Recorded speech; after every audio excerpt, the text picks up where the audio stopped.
Las Vegas, summer of 2018. What happened? So 2018 was a year where I did a lot of traveling with a lot of friends, and it kind of went unexpectedly wrong, terribly wrong. I was road tripping and ended up getting arrested from being with the wrong crowd. It was horrible because I was in a different state, but it also put me in a different mindset. It sounds like a movie I've seen called The Hangover. Nah, it wasn't like The Hangover. It was more because we were sober, but I was led to believe one thing, and then it was something different. And when I found out, like I literally was asleep in the back of the car when we got pulled over, and then I woke up to dogs hitting the back of the trunk, like hitting the trunk, like, and I was like, what's going on? And then I was led to believe something different. I can't wait to hear how that day changed your life. Join Charlie Maloof as he explores the personal journeys of Broad River Retail's very own memory makers. Welcome to Stories from the River.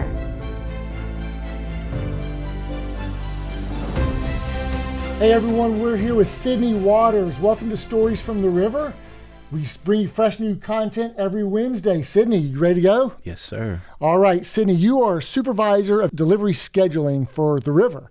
And you've been with us for a few years now. 3 years. Yeah, 3 years. But before you joined us, before that Las Vegas incident, and then going through that Las Vegas incident, tell us a little bit about yourself, your background, prior to joining the River.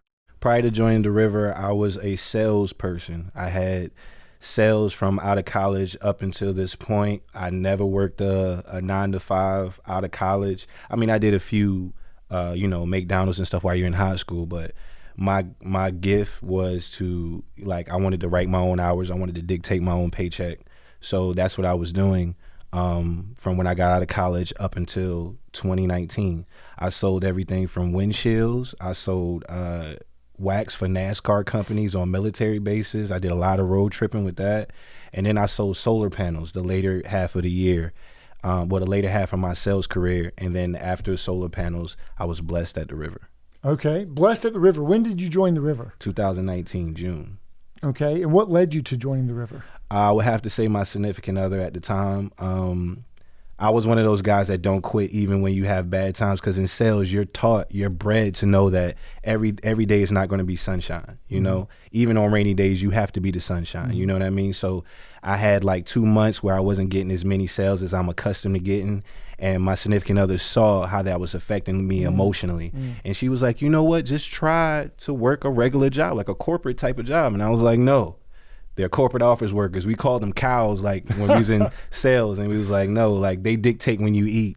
And one of the stories that I love, it was like the difference between animal in the jungle versus an animal in the zoo. So it's kind of say like sales versus corporate office. Okay. So in the jungle, you eat whenever you want to eat. You like that freedom. Yeah. You like, if I want to go eat a gazelle, I eat a gazelle. If I want to go eat a jaguar, I go eat a jaguar. But in the zoo, you eat at certain times. Yeah. You know what I mean? So that kind of stuck with me. And I was telling her that, and she was like, just try it out. You know, just try it out. And if you don't like it, you always have a fallback plan because you're a salesman from birth. And I tried it out, and it was the best. It was like, it kind of like turned it on its ear, because what I thought I was getting into, and when I got into that atmosphere, it was completely different. Okay. And you started almost like at an entry-level role as a customer service agent, right? Absolutely. In the summer of 2019? Yes, sir. Okay. Do you remember your first day? Absolutely. Tell us about your first day. My first day, we were in the training room, and we got all the supervisors came in the front. Miss Lisa, Byron at the time, Orlando, Alicia, all of them. And like the way that they like got together, and the way like the atmosphere and the family oriented, and they were just having jokes and everything. And then I heard their individual stories. And then it was one guy in particular, Byron, sorry. He told how quickly he got into supervisor, into management, and I, like, a light bulb went off, and I was like, okay, so it's no time frame as far as how far you can get promoted or how fast you can get promoted. And I was stuck ever since. Okay.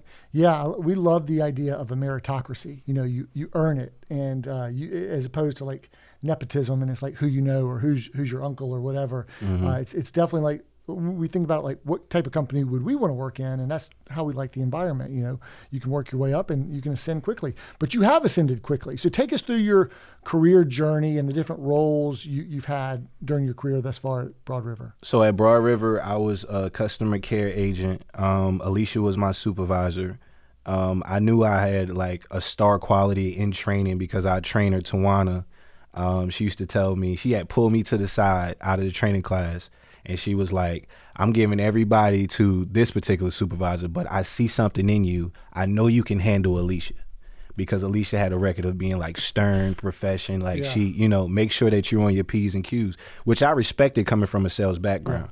So I feel like she trained and molded me to the point where I told myself individual goals. I wanted to be like, so when I was a customer service agent, I said like, I'm not going to ask for help. You know, I'm gonna be the person that gives help. And then like every day I gave myself new goals, individual goals. I really like that. Yeah, like I never, to me, in my mind state, it's like I have to set my own precedents. I have to give myself goals. That's the only way that I'm gonna push myself harder. Well, we're gonna get into goal setting, but and by the way, we've got to get Alicia on here. You know what one of her early jobs was? She was a 911 dispatch agent.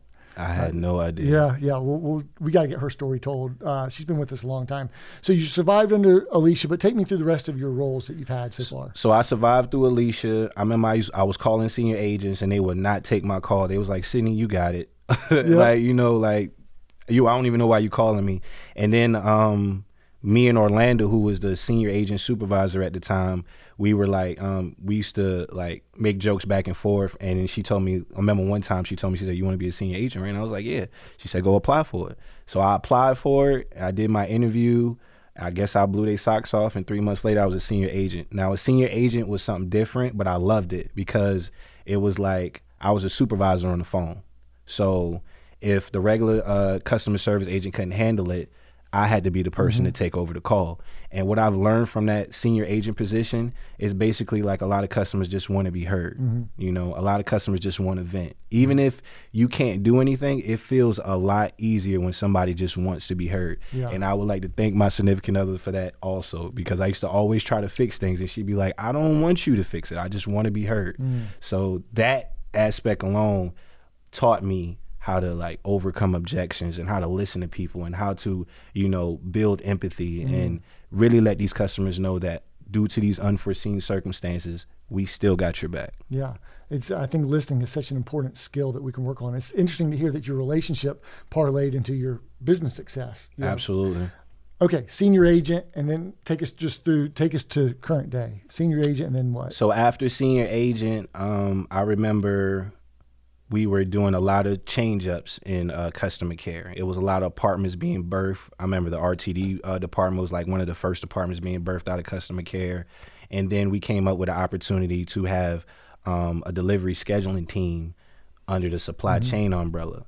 And at first it was a lateral position, and I did not apply for it. Okay. Yeah, so because me and Anita was over me at the time, and me and Anita already had discussed a game plan where I could get, I was assistant supervisor at the time, and they would get me over to full supervisor. But at the time, the position was lateral. So it was like, you're going to be associate supervisor over here. So in my mind, it was like I'm starting over my whole associate supervisor thing. So I was like, I'm not going to apply for it. So when I had to talk with Miss Anita and she said, Sidney, why you didn't apply? I told her exactly why. And, you know, I voiced my concerns. I remember I had an interview with Brian. I voiced my concerns, and God willing, they allowed me to, you know, get promoted to supervisor, gave me a pay increase, and allowed me to come to delivery scheduling. Okay. So you said earlier you got promoted within 3 months of working as an agent to a senior agent. That's correct. And were you expecting to get promoted that quickly? Absolutely not. And you just think because you were a star and you had the right mindset going in and really shined that you kind of stood out? I felt like I was an example every day I stepped in the building. Even though y'all had a casual, attire, I guess from my sales background, I always believed in dressed in the role that you want, not the role you have. So I was the only person on the phone coming with like slacks and hard bottoms, and you know what I mean? But it made me feel good. It made me feel more professional on the phone. So your whole aura, your whole approach, your whole mindset, internally and externally, was representing that you were going to move up, and you were taking it seriously. I mean, I think there's some great lessons. That's why I wanted to kind of just rest on that point for a second. And then less than a year later, you started with us in 2019. Less than a year later, during the start of the pandemic, that's when you were promoted to a supervisor. That's correct. And what do you think led to your promotion to that role at that time? Promotion to a senior, to a supervisor. Yeah. To be honest with you, I thought I wasn't gonna get it. Oh, really? Because I was going against some tough people. Okay. Like it was the elite. Like our senior agent team, when I was a senior agent, was very elite. Mm-hmm. Like, so my counterparts were also going for it, but I just felt like what I provide to the table, I'm a very good trainer, I'm a very good teacher, I'm a very good coach, and that's something that I learned in sales. I also learned how to feed off of other people. If I got a way that doesn't work, I'm gonna go to the other person and find a way that works. And also I feel like I provide something to my team because I was on the phone, and I went through every realm. And I say this to my team all the time. I feel like when you're at McDonald's and the stuff gets rough, or if we have a rush, the manager will jump on the fry station if the fries are too low, or they'll start flipping burgers. And I have that same mentality, and I feel like Orlando and everybody that interviewed me saw that I was more of a motivator. And they gave me a couple tests. Like when we would have training classes, the training classes have their nesting area. And they'd be like, Sidney, go over there and check on those guys, make sure they're good, make sure you can answer all their questions. And I would just elevate the training class. I know a lot of people came to me and said, if it wasn't for you, I probably wouldn't have still been here. So Sidney, where did this mindset come from? I mean, were you born like that? Were you raised that way? Absolutely not. Okay. I was shy. I was a big shy person. I think my personality started coming out after like my senior year of high school. But to be honest, like my mentality and the way I think about certain things, I give it all to Smart Circle. Smart Circle. What's Smart Circle? Smart Circle is a sales organization around the United States that I was introduced to my first time moving to Columbia, back from New York. And it's basically a training program that allow you to run your own business. I remember when I first got into it, my parents were like, that's a pyramid scheme, don't do it. Like, don't ask me for money. And then it was just like, I understand, but they taught me so much on how to it's like they start at ground level, they teach you the basics of sales, and then they teach you how to teach and train other people, and they just teach you every level. And I took those methods with me everywhere I went. That's really cool. So by the time you were a supervisor, started the pandemic, do you feel like your leadership skills were starting to really grow and blossom around that time? I felt like it was an opportunity for me to show exactly what I was talking about the whole time. Okay, awesome. And then after your first 2 years, what led you at that point to make the transition to the supply chain department? Because initially you kind of hesitated around Absolutely. That. But I felt like after the talk with Miss Anita, she was like, you need to learn a little bit more aspects of the company as far as like how the whole organization works.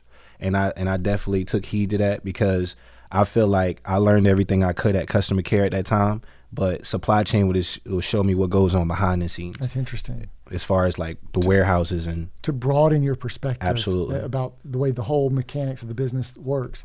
So even though it could be perceived as a lateral move, hey, you're a supervisor here and you got equity in terms of your sweat equity in this career path you're moving towards, you took the risk of going to a different department, but really to broaden your own insights and your own knowledge about the company and to continue to make yourself more valuable to the organization. I had a big curiosity about this company. I didn't just want to be at one asset of the company. I just didn't want to be customer care. Like I wanted to learn the warehouse. I wanted to learn the inventory. I wanted to learn every aspect of the company that I possibly could. And if you gave me the opportunity, I was going to do it. There's a word I like to use that I got from Seth Godin called Lynchpin. It's called being a linchpin to the organization. And so you're just making yourself more valuable, being more of a utility player and adding that versatility and those different skills and that different intrinsic knowledge. It's just invaluable to have that tribal knowledge. So how has it been going the past year in supply chain? We hear all about these these delays and not getting product, but how has it been going as supervisor of delivery scheduling? So I feel like I was brought on to delivery scheduling for one. Brian had brought it to my attention in our interview, is my attainment rate. Like when you were on my team, you didn't want to leave. And I didn't know that. And he was like, you had the highest attainment rate in customer care. And I was like, oh, okay. But I felt like me teaching, training, motivating, and building was one of my strong assets. One of the assets that I needed to work on and build up was, the Excel, the data, the numbers, that aspect. Because to be honest with you, Charlie, like when I first came to supply chain, me and Excel was not best friends. Okay. But like with the help of Sophia, Brian, Danielle, all the people in supply chain, it's a close-knit family. They have your back, so and I love that about it. Well, they are Excel wizards, and so you can learn a lot. And it's a good skill. It's a great skill to have. Okay, let's take a step back. Let's go back to CX, customer experience, and spend some time talking about your first 2 years. And because this is about stories from the river, and I'm sure you've got some great stories there. So when you began, everyone was still coming to the office every day in Fort Mill, and customer experience, has been known for its culture. At least at the river. What can you tell us about the culture in CX in Fort Mill when you started? The culture in CX was mind-blowing. Like it kind of reminded me, like it made me kind of put my foot in my mouth, because all the fun stuff we used to do in our sales offices, y'all took it up a notch. And I would say, like, I would thank Miss Lisa for that. Miss Lisa was like the spirit animal of customer care. Like, you know what I mean? She never let anybody have a bad day.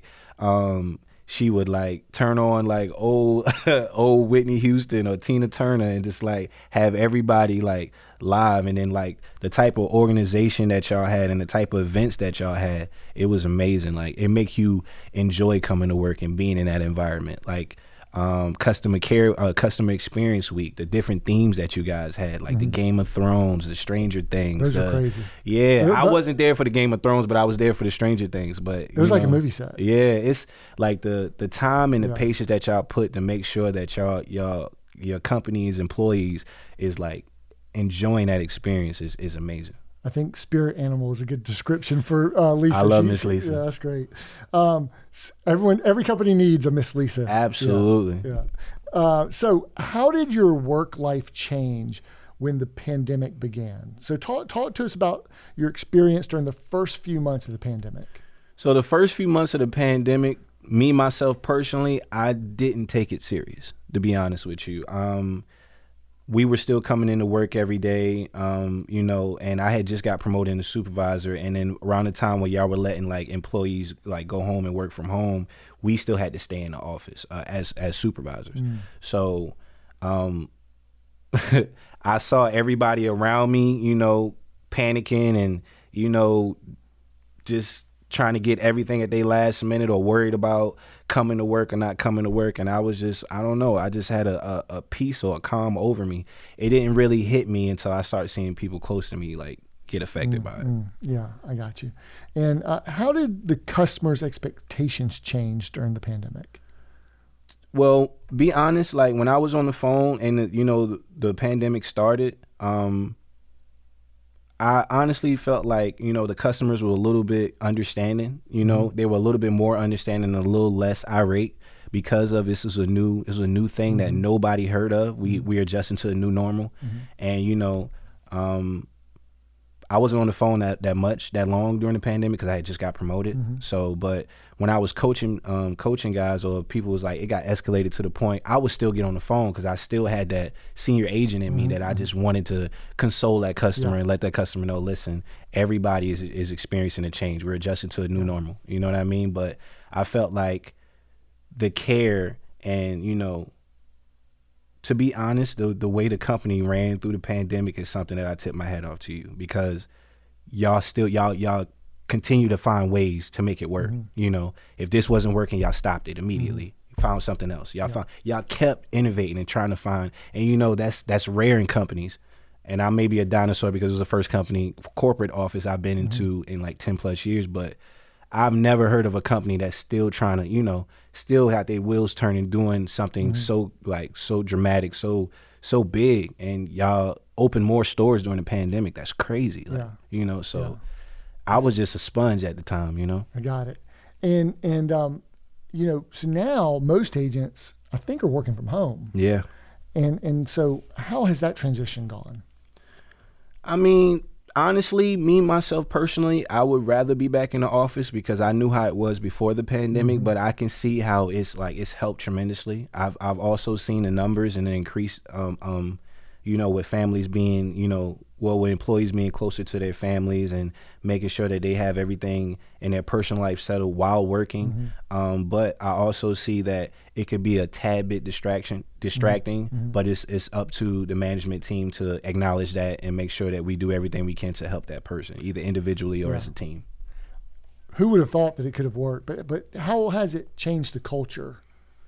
I feel like it hasn't changed the culture a bit because Broad River stands on, making sure that their employees feel right at home. Like, so for example, like I said, y'all keep reinventing the wheel. When we all went working from home, we still have I know with supply chain, we still have we call them kickbacks where, we'll take our guys off the phone for an hour and we'll just talk and we'll just be like, hey, so what's your favorite movie? Yeah. Or what's your favorite food? What you like to prepare? And that kind of eases the tension and makes you prepared to go back to work. You know what I mean? Yeah. So interesting. we do things like that. And I remember in customer care, it was always incentives, PTO. It was always, you get this. Y'all had the biggest TVs and iPods and Apple Watches and stuff like that. So you have things to look forward to, not just a paycheck. Yeah, got to keep it fresh and interesting. And who doesn't love to win prizes? Absolutely. So that's interesting that you believe that the culture has remained consistent throughout the challenges of the pandemic and working from home, although there's probably a little bit of give and take. It used to be maybe a little bit more lively. Absolutely. Yeah, but now maybe there's some benefits from working from home, but there's probably other challenges we have to be aware of too. Yes. The isolation or the loneliness or the disconnectedness. You just have to make sure you connect more, and who knows what the right answer is eventually. The flexibility, the autonomy, but also, I heard a phrase said recently that the office is becoming the new meetup, the new after work meetup. So hey, come to the office instead of let's go to get dinner or drinks or something after work. No, let's go to the office. Let's go to the office. Yeah. So it's interesting. Hey, I asked this of Sherelle when she was on the podcast. For someone who's constantly fielding customer complaints, and that's their perspective, and they don't get to see all the good all the time. They're just taking the influx of customer complaints. When things go wrong, inevitably, it could be a small percentage of things go wrong, but it's 100% of your perspective if Absolutely. that's your job. Did you ever grow weary of customer complaints? Because one thing I have to tip my hat up to Alicia, she let us know as soon as we walked in that door, this is an escalated call center. Okay. This is not a call center. This is an escalated call center. And they let us know that, you can have empathy, but, you also have to understand that, our job is to make sure that we let these customers know we have your back. But we also have to understand that these customers are going to call in upset. So you had the right expectations going Yes, I had the expectations coming in the door. Got it. And so how do you avoid burnout as a customer service agent? With me, it's to be honest, the pandemic have taught me a lot of different things. I know, because now my situation is different. I moved during the pandemic. I stay by myself now in the heart of Charlotte, and working out has been very therapeutic for me. I run a lot outside, and I've just enrolled into therapy. I've been doing it for 6 months now. That's been very therapeutic for me as well. Just somebody that I could talk to about a lot of things, because I caught anxiety around a year ago, and that was something that I never understood. I kind of look at it like, if you're a Marvel fan, you remember when Tony Stark was breathing real hard. Yes. He was like, "What's this?" And they was like, "You caught anxiety." He was like, "What?" That's how I felt. Interesting. Yeah. So I just had to, find different avenues to make myself feel better. And to be honest with you, that's the best decision I ever made. So just a better, well-balanced, healthier lifestyle in general has could help someone avoid burnout as a customer service agent. Yeah, and Brian told me, after we had our one of those meetings, I forgot the lady name, but he was like, anytime you're thinking about a new phrase or thinking about a new way to make your team better, or a new way to make supply chain or Broad River better as a whole, you're working. So you don't have to be staring at a screen. You know what I mean? Step back from the screen, go walk outside. That's smart. You know what I mean? Sophia was like, sometimes just go to a coffee shop, work at a coffee shop, just be around people. I love that. Change the environment. Change the scenery. Yeah. So I've been, taking those tidbits and applying them. That's true. It's true. And Brian's now coming into the office some, and his like perspective, he's changing the paint, so to speak. Okay, tell me about some of your favorite memories related to culture and the team while working in CX in Fort Mill. My favorite memories. I was known in CX to be the big guy with the Golden Girls shirt. I had a Golden Girls pink shirt, and I remember when they used to. We used to have these little notes, and we would pass them out to the customer service people, and they'd be like, "Tell us good things about anybody on the team, whether it be a supervisor or your fellow teammate and stuff like that." And people, and they was like, "I like Sidney because he's cool enough to wear a pink Golden Girls shirt." And I used to tell people like I really had a crush on Blanche. Like that was my crush when I was little. But I also had like the memory when I dressed up as like a John Wick vampire.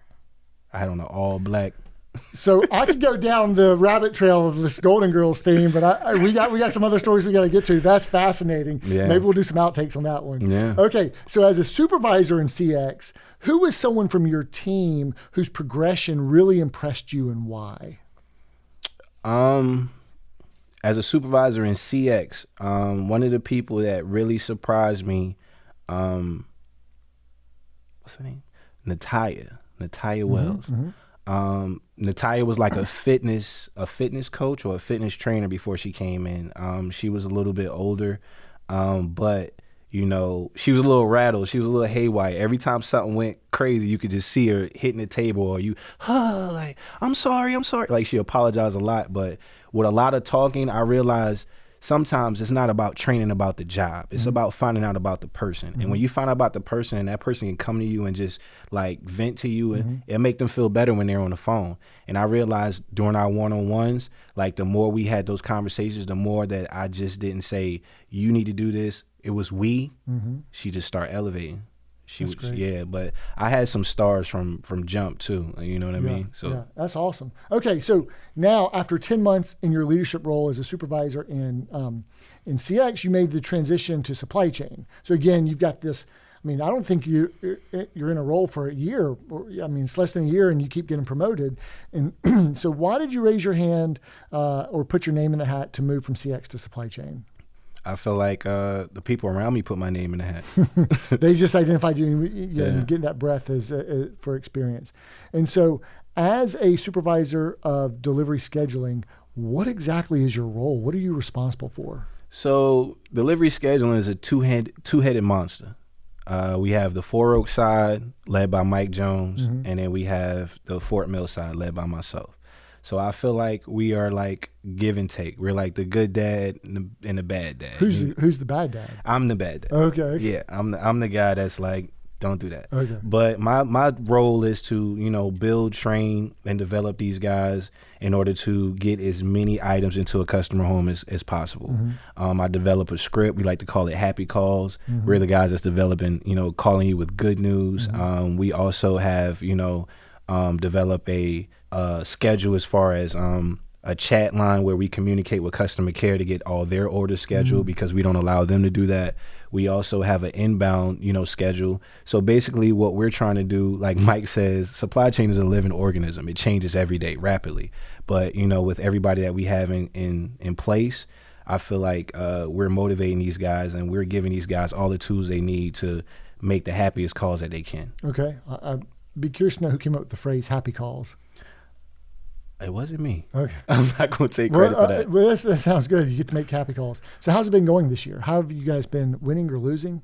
No, we're winning. Yeah? Yeah. I feel like, you know, to be honest, like I come into work every day with an objective and it changes like the first 30 minutes, but I love it. You know, I love like living on a swivel, but we've had some of our best sales weeks lately. You know, we got close to 7 million. We got, you know, it's been tremendous. And I feel like our guys are only getting better.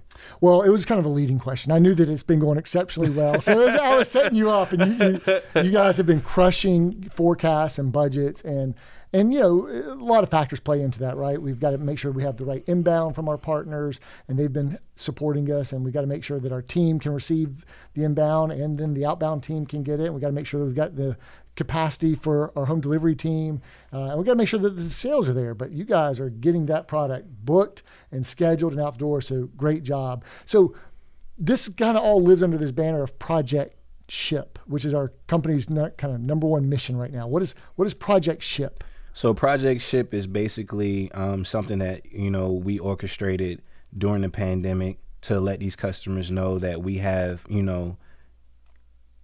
your interests at first and foremost. But basically what it entails is during the pandemic, we were doing things like, we were making changes. We would tell customers your items were pushed out 4 to 6 weeks. Then we'd change it. It'd be like 6 to 8 weeks. So then when Project Ship was born, is basically what we do is we look at these customers' orders.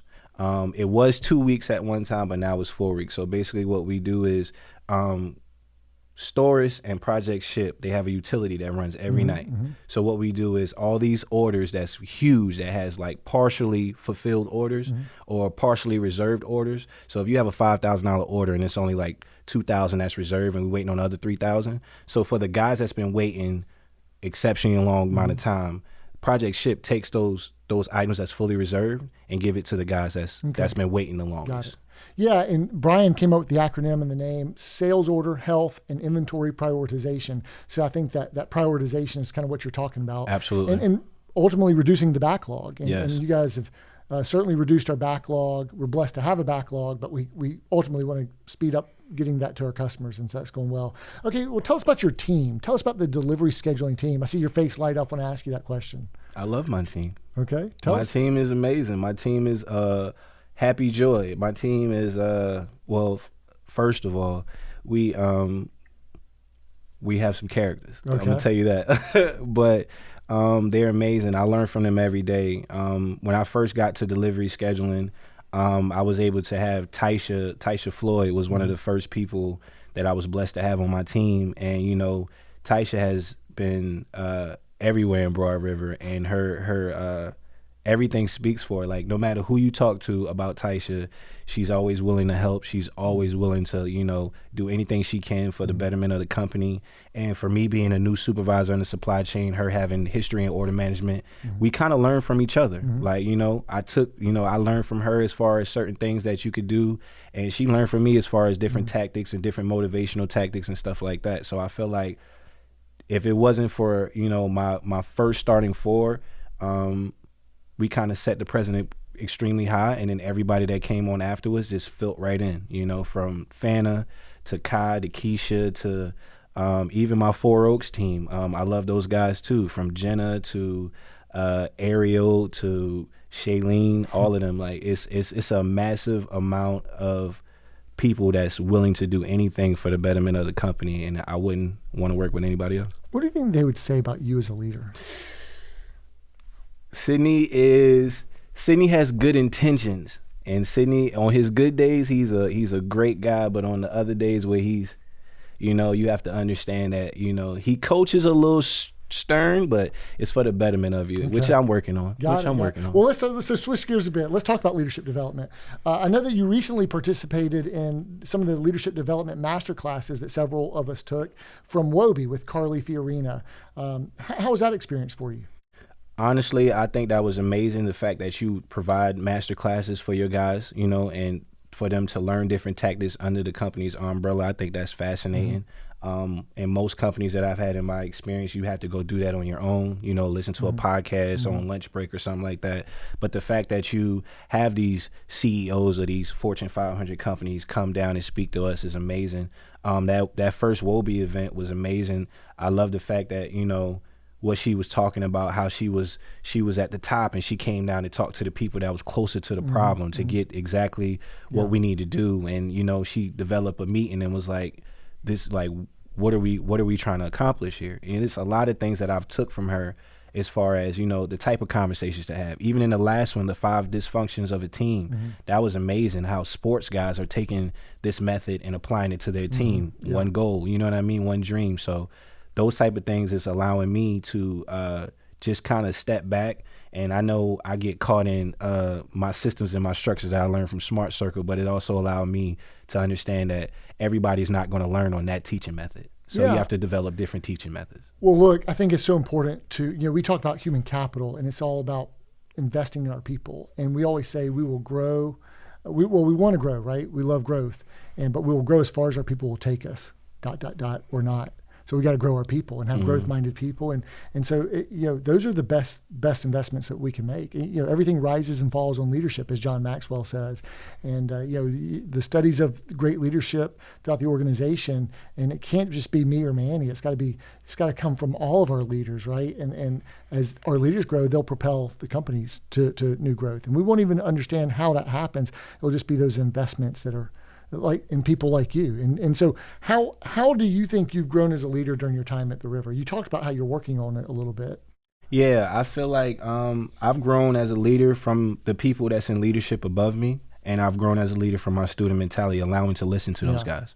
Because, as a salesman, you get strong, strong-headed, you get, tunnel vision. But I feel like in Broad River, I had people like Miss Anita, Sophia, Brian, that just give me different avenues, and they kind of treated me like a escalated customer, just allowed me to get my frustrations out. And it was like, okay, we'll try this. You know what I mean? So, yeah, I think what's so important that you said there is that student mentality. And I know you've talked about it a couple times so far.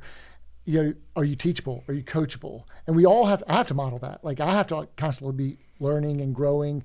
And so that curiosity, that student mentality, that there's a humility that comes with that. And then just being open to raising your hand, saying yes to the opportunities that are going to come up for personal growth and development. So I think you keyed on something really important there.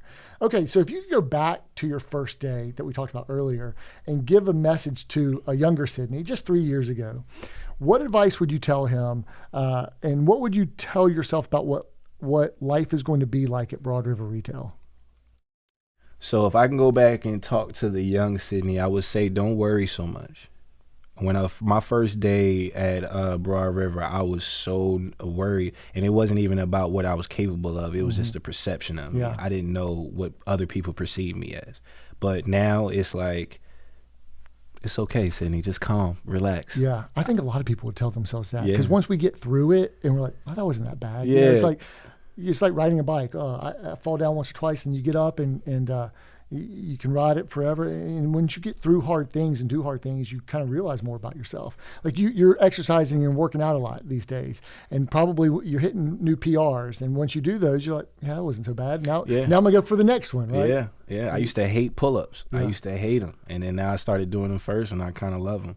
And I just felt like when before I got to Broad River, I always had be prepared for the worst. You know what I mean? Like, prepare your mind for the worst case scenario ever. So when it comes, you'd be like, I already prepared myself for that. But coming to Broad River, it's like, you don't have to do that. You have a team of people that's going to not allow you to see that worst case scenario, because we are a team. So if you just believe in your team and stop putting everything on your shoulders, you'll be okay. Yeah. So don't worry so much. Okay. So what are you most proud of thus far, only 3 years in your Broad River career? I'm proud of my growth. I'm proud of my, my leadership qualities. I'm proud that I'm still willing to learn. Okay. I'm still excited to learn. Hold on to those feelings. Yeah. And I'm just it's a lot of things I'm proud for. I don't have any sad days here at Broad River. That's great. So you've talked about some of your managers and leaders. Talk about who are some of the managers you've had, and how has their leadership impacted you?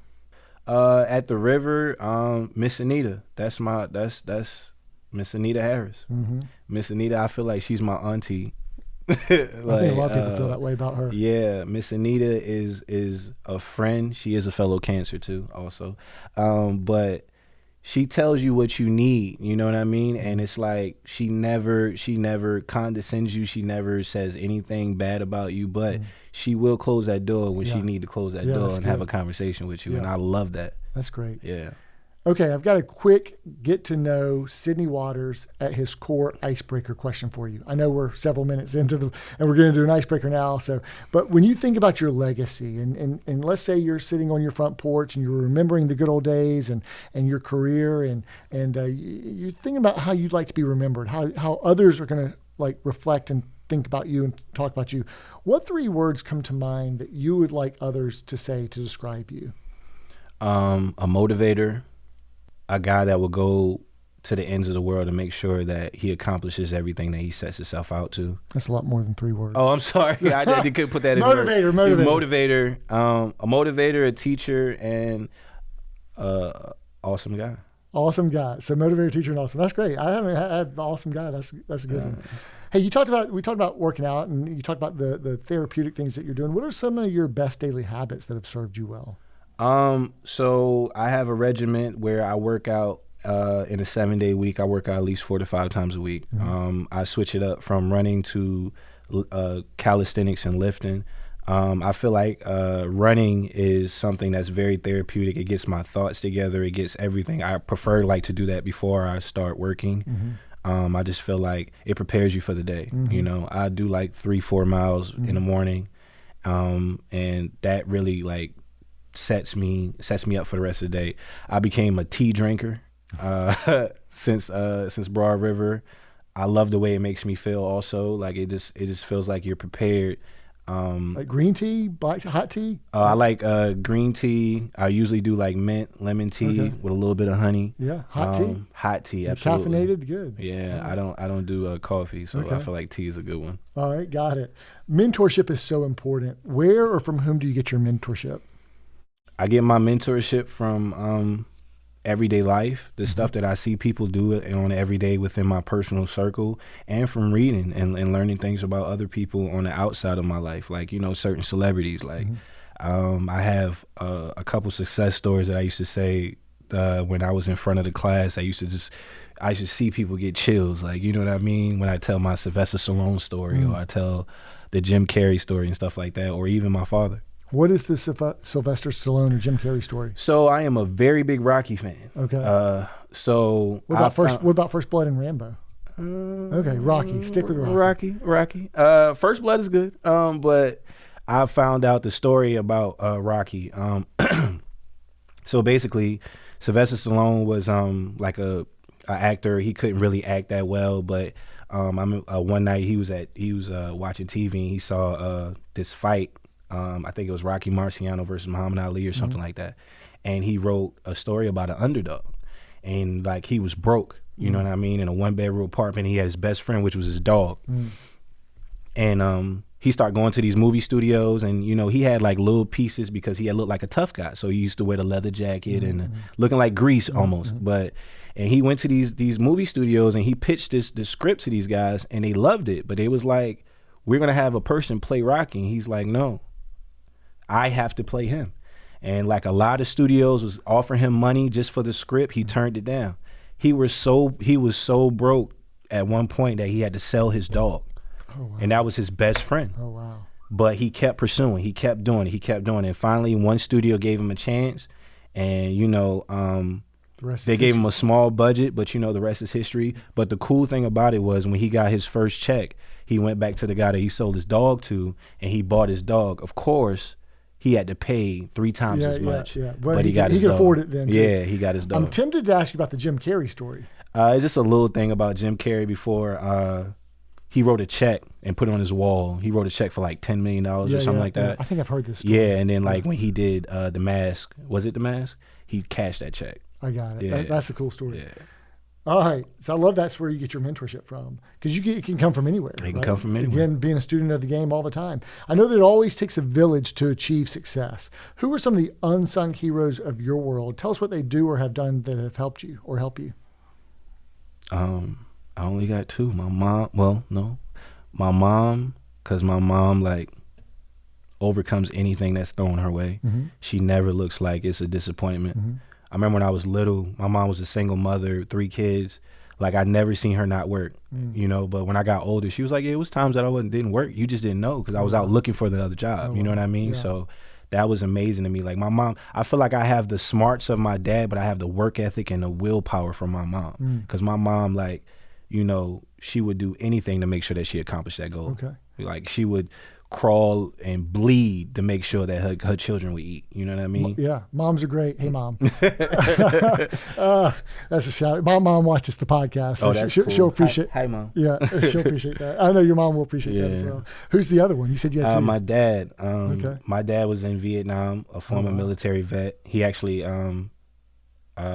got exposed to drugs when he was in Vietnam, and it used to choke me up a little bit. But after him and my mom separated, he realized he lost the best thing that happened to him. He went to rehab. My dad went to school. I graduated high school in 07. My dad went back to school in 07, and now my dad has his second master's. Oh, wow.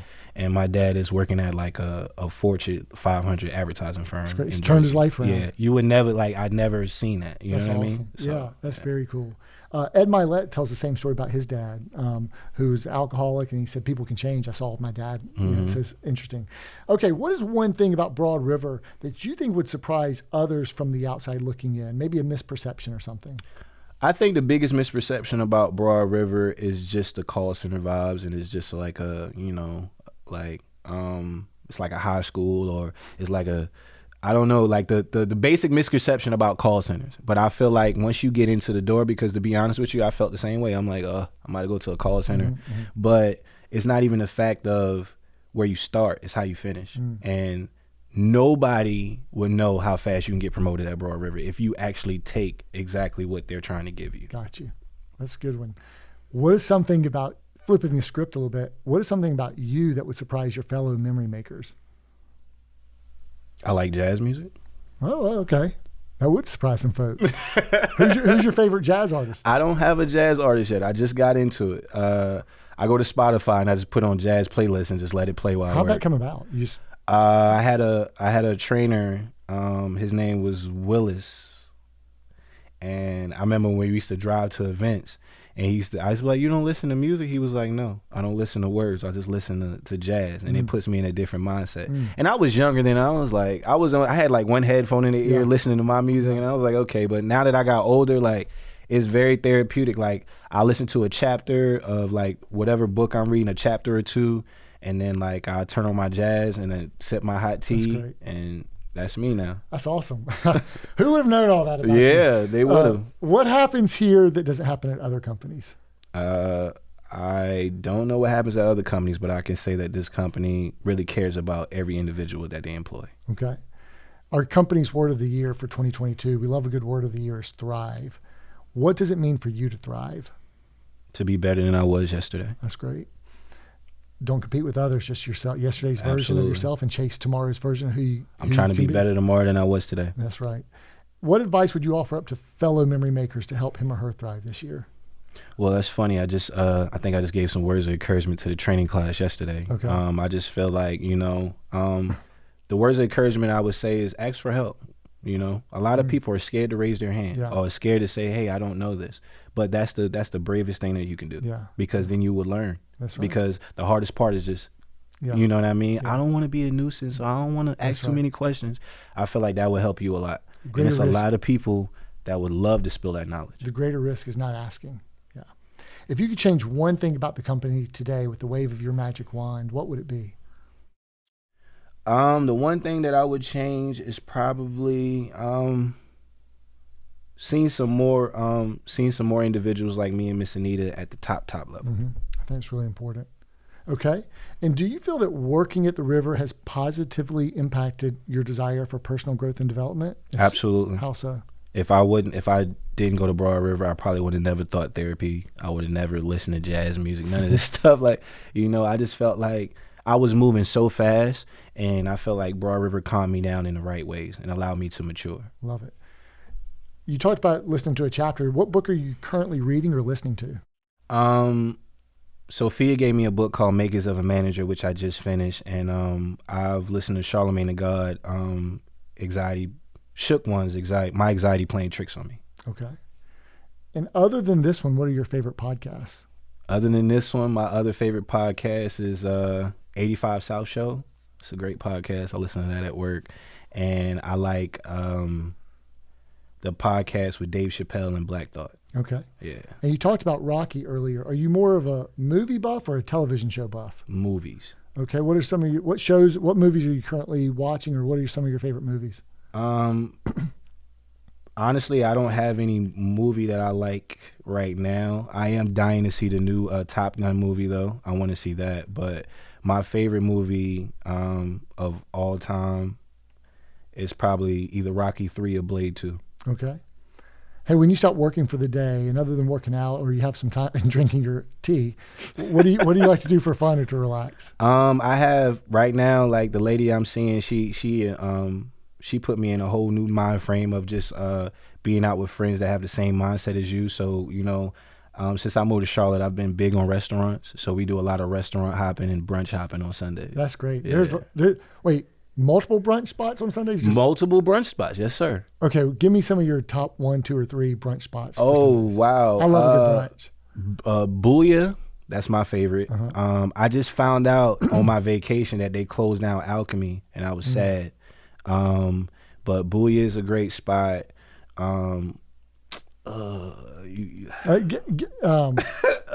It's a Brick Tops would be a good one. Yeah, Brick Top. I've been there. I haven't been there for brunch though. Gallery Restaurant would be a good one at the Ballantine Hotel. I haven't been there neither. Brunch, yeah. There's one called Easy Like Sunday. I've been to, what's it called? It has a red heel on it. Ruby Sunshine or something like that. Maybe. Yeah. But yeah, it's a lot of spots out here. But the spots that I actually like, they already closed. Oh, okay. We'll have to find some good ones. Yeah, but Bulla is still alive. I mean, Bulla is still. I love that you love brunch. Yeah. Okay. Final question. To someone who is not a memory maker and is thinking of joining the river, coming to the company, what advice would you offer to that person? The hardest part is walking through that door. And honestly, if you want to come to Broad River, to be honest, if you want a company that takes care of their employees, that will actually look at your work ethic and not about the time frame that you've been there, actually look at what you can bring to the company, then Broad River is for you. Awesome. Hey, I got a couple things I want to read to you. So I asked a couple of your leaders and managers about you. And so Miss Anita, Miss Anita said, as you know, it was Sidney who spoke up for members of the CX team after the death of George Floyd. Because of his ability to connect with people, CX team members felt comfortable sharing their feelings with him, and Sidney was courageous enough to share those feelings with the leadership team. I truly appreciate him starting the conversations, which led to healing for many of our team members and probably also led to our forming of the ARC, the Anti-Racism Council and Commitment. So that's what she had to say about you. I remember that day. Yeah. And I got one more from Sophia. Oh, wow. And Brian said he couldn't say it any better himself. So this comes from Sophia. So Sidney has always been the voice of motivation, to your word motivator, for the delivery scheduling team. The team chat can bounce from the team brainstorming ideas and having Q&A sessions to what's for lunch or what are they grilling for the 4th of July. That's true. He has such high spirits and makes sure that the team is always on positive and ready to make those happy calls. Sherry, Sidney, and I spent 6 hours on the road to visit the Four Oaks, D.C., and he spent the entire time making us laugh and telling us stories about how his team has helped him become who he is today. And then Fanta Hughes has been with CX for 2 years and recently became part of the delivery scheduling team. She had the following to say about Sidney. He is the little big brother I did not ask for but appreciate. He is tough but fair, diligent, and wants to see each of his team members reach their highest potential and will push you to get there because he believes in us even when we may waver in our belief of ourselves. What do you think about that? That's true. That's like, I ain't gonna lie, like, y'all about to make me shed a little tear, but that was awesome. Especially coming from, she always do call me her big little brother though. But yeah, that's accurate. I believe in my team. I love my team. I would stand, like, I would stand in front of an army of bullets for them. You know what I mean? So. Well, I think that's evident, and you're doing a great job. You've got a bright future, a great career, and thanks so much for coming in here on the podcast and sharing your story. It's been fun getting to know you a little bit better and for our audience, and keep up the great work. Thank you for having me. All right. Hey, that's Sidney Waters. Thank you for joining us at Stories from the River. Hey, join us wherever you're watching today. It could be on YouTube, could be on Apple, Spotify, Google, Amazon, wherever you subscribe. We drop fresh new content, fresh new episodes every Wednesday. Stories from the River. Thanks so much, Sidney. Thank you.